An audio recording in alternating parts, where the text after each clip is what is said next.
As a manager, are you putting in the work? Are you putting in the hours of practice necessary to get better? Now, I know that sounds like an impossible thing to do, given all the demands on your time and on your schedule. I know that many days you're just putting fires out and trying to get through the day. But the reality is, we don't get better unless we put in the work. I had the privilege of watching my son Miles win his 8U baseball championship this weekend. Now, Miles just finished kindergarten, which means that he is both the youngest and smallest kid on his team.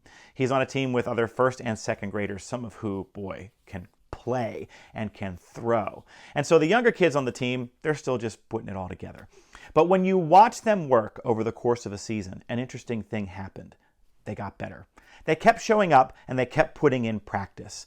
Miles' arm strength doubled in a period of about 8 weeks because he was throwing the ball 30 and 40 times a day, sometimes at practice, sometimes at games, and sometimes with me in the backyard.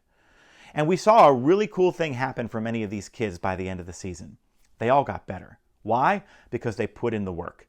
Now, there are some things that we have to do as leaders sometimes that we avoid or that we find uncomfortable. Performance management conversations, giving feedback, holding people accountable, coaching employees to higher levels of performance. Many of us aren't very good at these things because we don't spend a lot of time teaching them to leaders before throwing them into the fire.